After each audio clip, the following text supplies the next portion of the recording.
我叫粉碎，我是一只鸡，可以喊我粉碎鸡。我的任务是粉碎一切谣言，看看今天的谣言是什么。喉咙发炎就用消炎药，药到病除就1秒。这是一个谣言。咽喉炎呢，我们要怎么看？临床上最常见的急性咽喉炎，使用抗生素是有指征的，这个没有问题。但是呢，临床上最常见的慢性咽炎，它的原因非常多，最常见的就是反流性咽喉炎。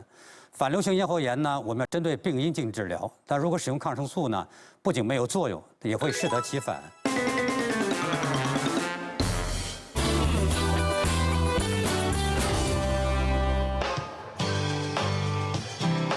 大家好，这里是湖北卫视饮食养生会，我是葛建海。我们今天请到现场的专家是来自于武汉大学中南医院耳鼻咽喉头颈外科主任陈雄教授，欢迎您，欢迎陈教授。陈主任啊，主持人好，观众朋友们大家好。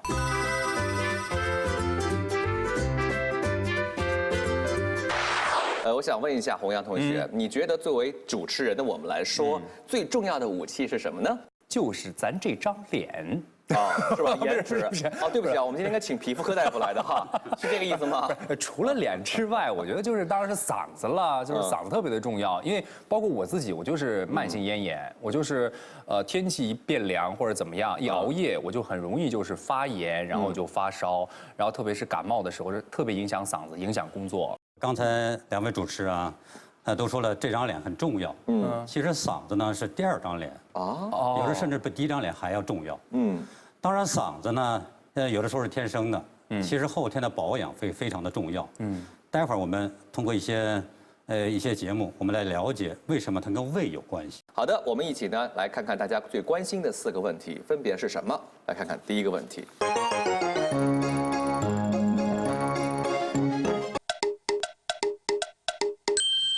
反流性咽喉炎不等于慢性咽炎。反流性咽喉炎，这是什么病啊，老师？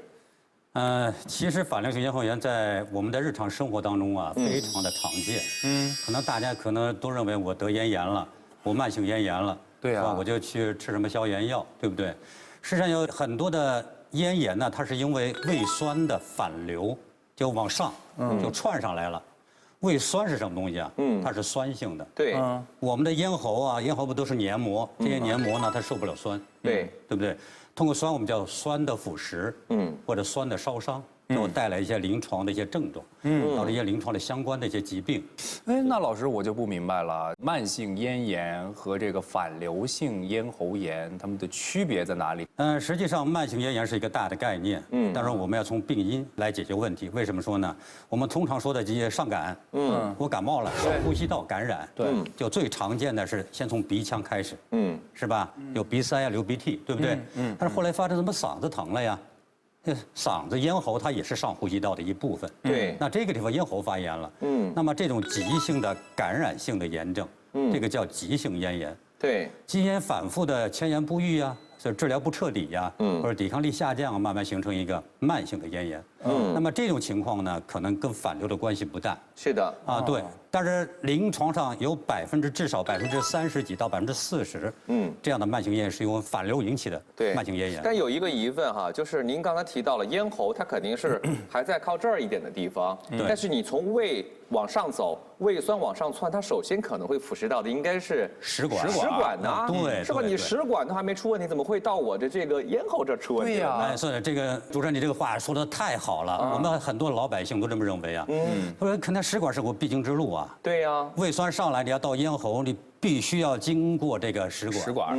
那么这就跟我们食管的黏膜的一些重要的结构，它一个屏障有很大的关系。我们食管的黏膜呢，它有一个什么重要的屏障呢？叫重碳酸盐黏膜屏障。它有抗酸性。对不对？但是我们咽喉部的黏膜是缺乏的。尤其是碳酸甘酶3。那么这个成分没有。所以说它抗不了酸。那么这时候如果是反流到咽喉之后呢，容易导致咽喉的一些病变，出现相关的一些症状、临床表现。那这个地方的症状，它区分于慢性咽炎的症状有哪些具体不一样呢？反流性咽喉它还是有它一些就是非常典型的一些那个临床表现。比如说什么？比如说我刚刚说的一个慢性咳嗽，咳嗽。另外一个异物感。每个人的感觉不一样。对，它并非是有异物，它是叫异物感，一种感觉。对，有的像有一根卡了鱼刺，对，有的像羽毛，就是在那刮的挠的那种感觉，有点瘙痒的感觉，瘙痒的感觉是吧？另外就是声嘶，是吧？声嘶是什么呀？就是声音说话，声音嘶了，声音嘶哑嘶哑，对，明白了。对，那如果是这个反流性的咽喉炎，它出现了之后，如果我们没有引起足够重视，它可能会诱发其他什么疾病吗？比如说啊，我们跟打呼噜这个病，它的关系非常密切。这怎么有？它是个相互影响的，打呼噜可以导致反流，就是70%的打呼噜的这样的患者啊，容易出现在睡眠当中的一个反流，因为这时候打呼噜它憋气憋住了呀，胸腔呈负压了，是吧？这个时候呢有虹吸现象，然后把胃酸通过虹吸现象从那个食管吸到那个咽喉部，有部分患者这个时候吸上来的那个胃内容物啊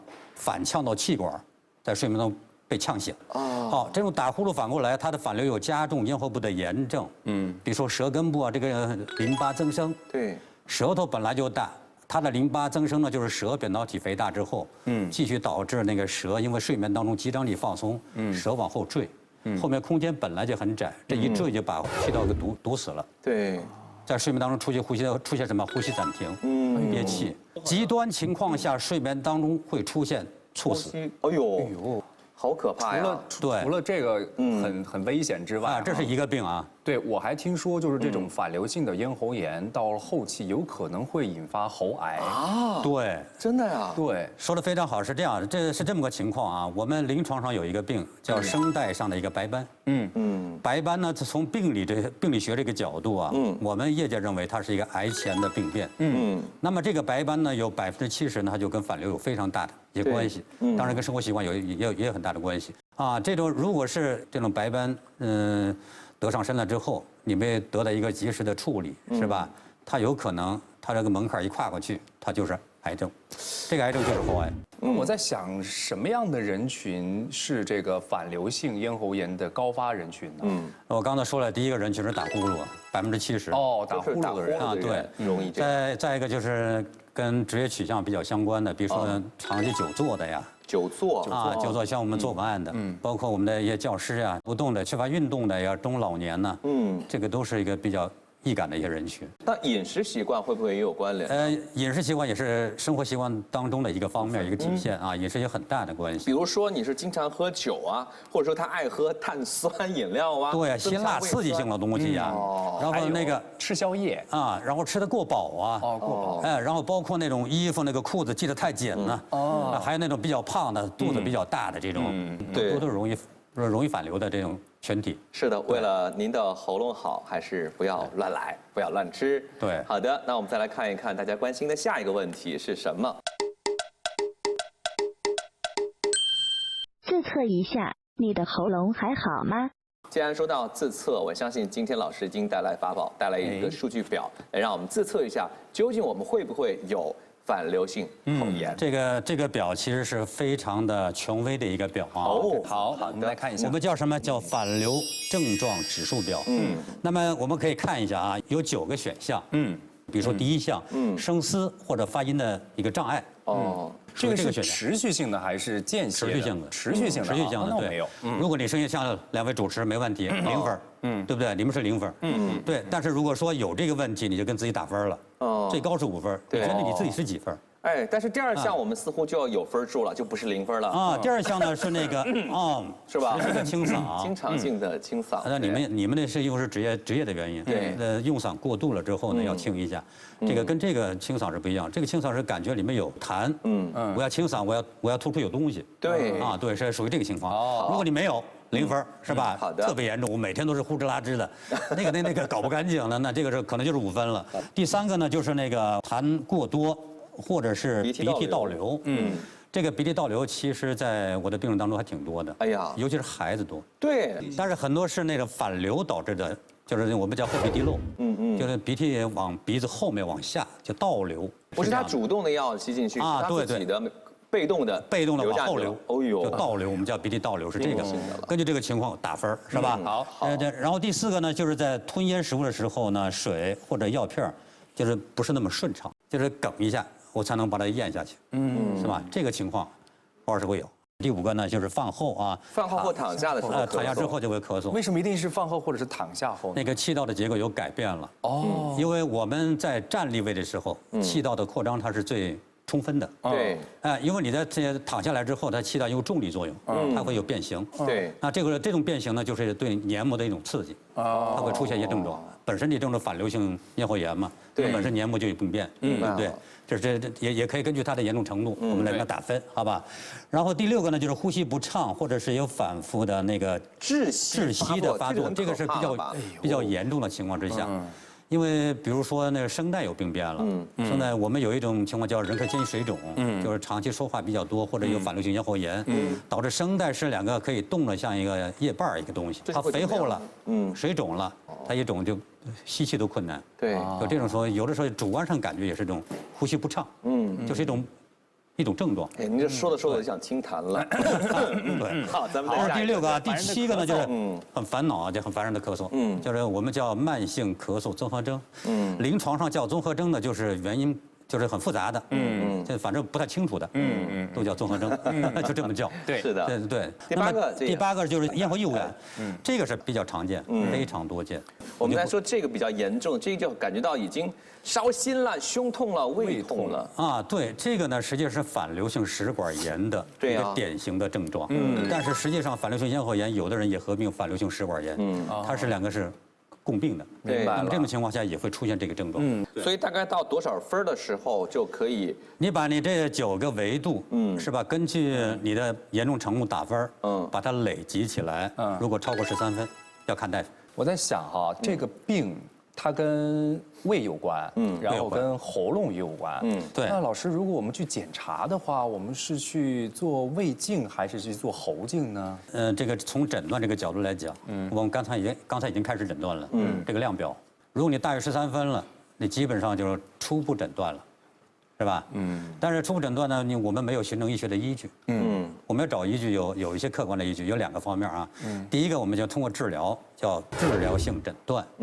有一种治疗的方法叫质子泵抑制剂，叫 PPI 治疗。这个药呢，如果我们给它用上之后，在一个礼拜之内就立竿见影，那么这个病就是反流引起的。这是一个方法。第二个就是客观的一个金标准的，就是我们有一个叫一个 pH 值，就是叫24小时一个监测，就是食管的。从鼻腔导入进去很细啊，没有那种特别难受的感觉，没有。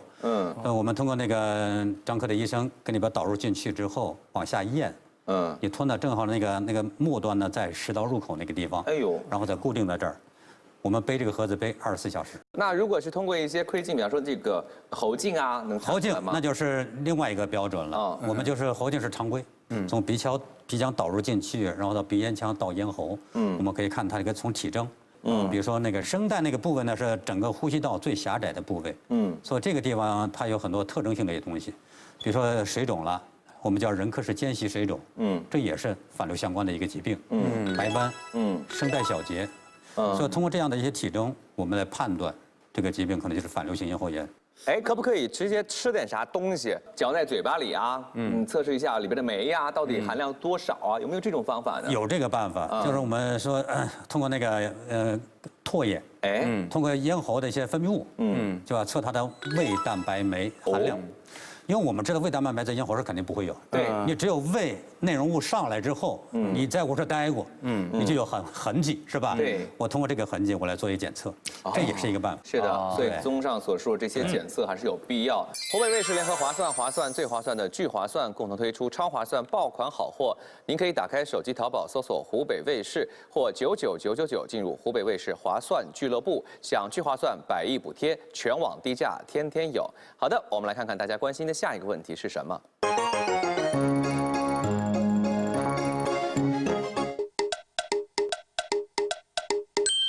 消炎药。药对反流性咽喉炎有用吗？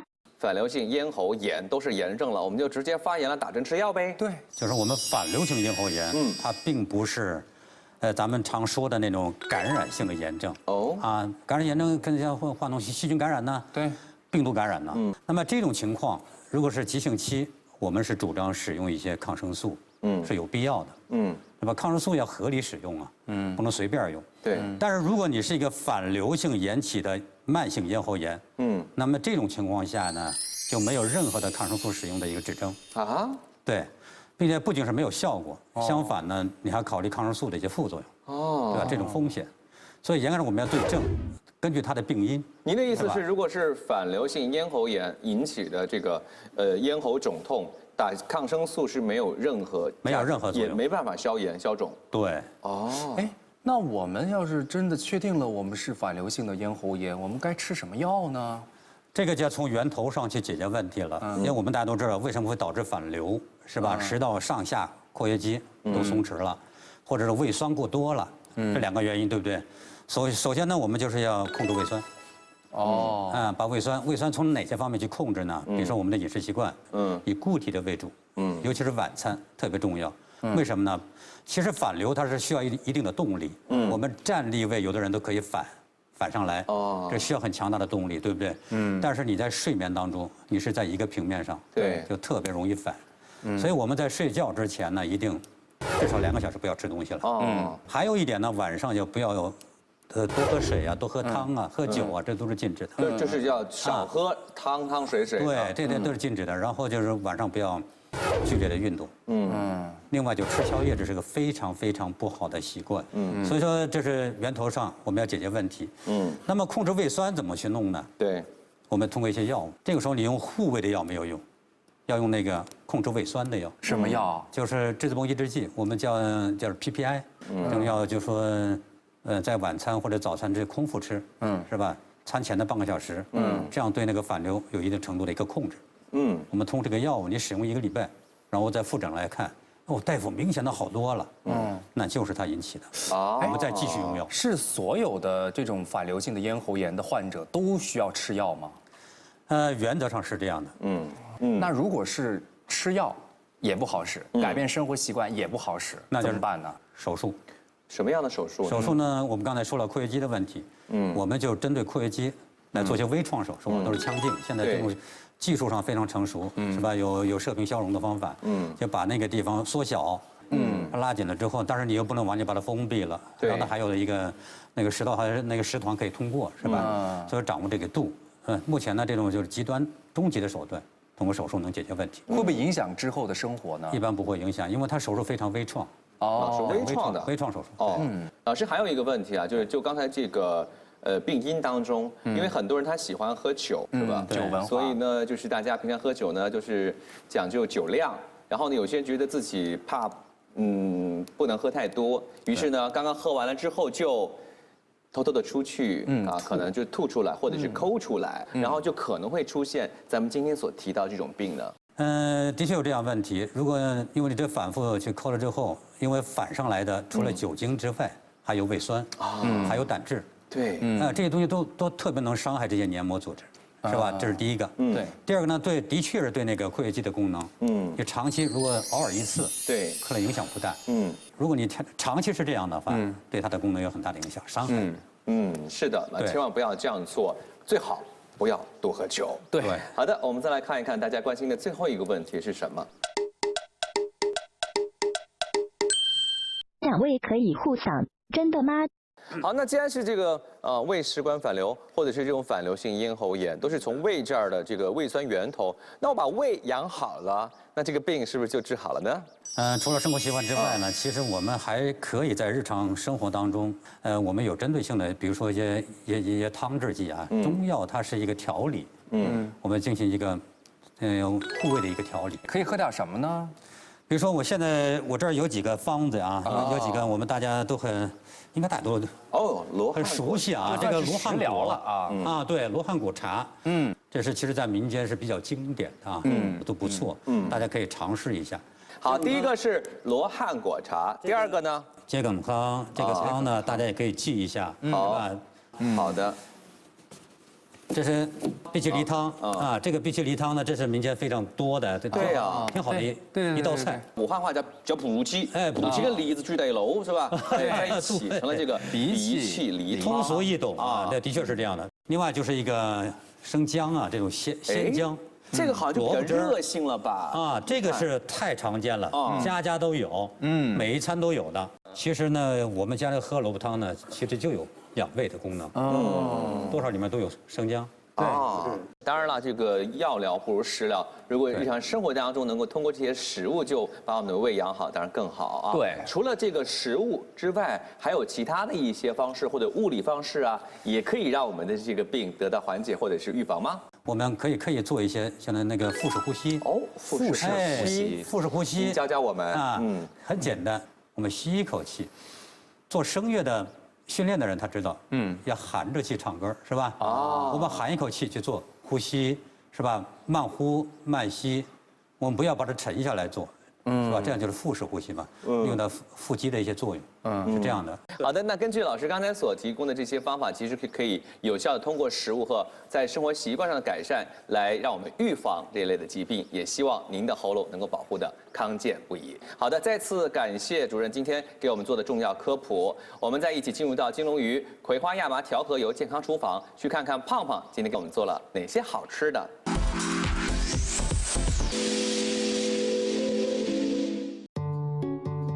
大家好，欢迎来到金龙鱼葵花亚麻调和油健康厨房，我是胖胖，我是贤贤。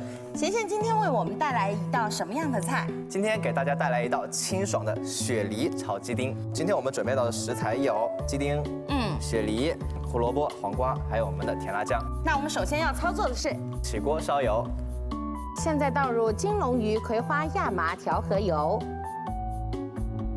然后这边有一个小技巧，就是只要我们的鸡肉是冷油下锅，会让它变得更鲜嫩一些。哦，是这样，怪不得我自己在家做出来的鸡肉一点儿都不嫩，非常的柴。其实还有一个小技巧，就是把我们的鸡肉加入水淀粉，刷上姜也是可以的。其实今天讲到的这个疾病啊，得它的原因是什么？就是因为平时的生活习惯不好，吃饭不规律，或者是吃火锅呀、大油啊、大盐呐，把我们的胃和食管都伤了。所以平时一定要保养自己，养护自己。那像今天的鸡肉也是非常高的蛋白质，而且脂肪也非常的低啊。好，现在鸡肉翻炒变色，先把它盛出来，把多余的油脂给去掉。好，我们再起锅烧油，这个时候就只用倒一点点油就可以了。倒入金龙鱼葵花亚麻调和油，放入姜葱蒜，稍微煸炒一下，把我们的黄瓜还有胡萝卜丁儿放进去。梨呢可以起到润燥生津啊，可以缓解我们咽喉的不适。那除了雪梨，还有什么百合啊、藕啊、枇杷、蜂蜜等等这些食物，除了做菜，还可以做成饮料或者是汤，都是不错的选择。把我们的甜辣酱放进去，翻炒一下，加入鸡丁。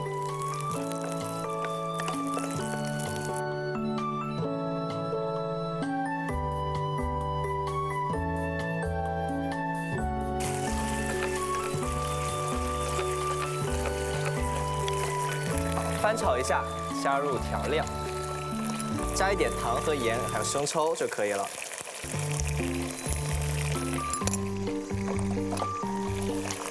如果想要酸味重一点，也可以适当的加一点白醋。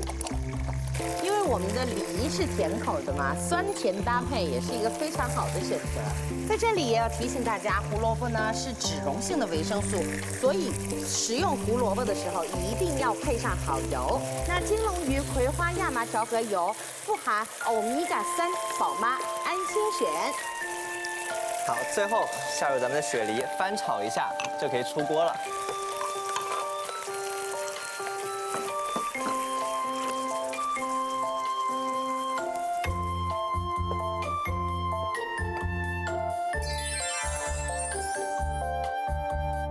今天的健康厨房就要跟你说再见了，我们明天不见不散，拜拜。本节目由顶级合作伙伴妈咪有智慧，宝贝更出色的金龙鱼葵花亚麻调和油赞助播出。本节目由早晚2包景福康轻松治疗颈椎病的景福康颗粒特约播出。湖北卫视联合划算最划算的聚划算共同推出了超划算爆款好货，赶紧打开手机淘宝搜索湖北卫视或者是99999，进入到湖北卫视划算俱乐部，就可以享受聚划算100亿补贴，全网低价，天天有，等着你哦。在这里温馨提示，您在收看我们节目同时，可以关注饮食养生会的官方微博、微信、抖音、知乎，更多养生干货等着你哦。好，再次感谢陈主任今天坐镇饮食养生会，谢谢，谢谢你。好的，朋友们，明天同一时间咱们不见不散。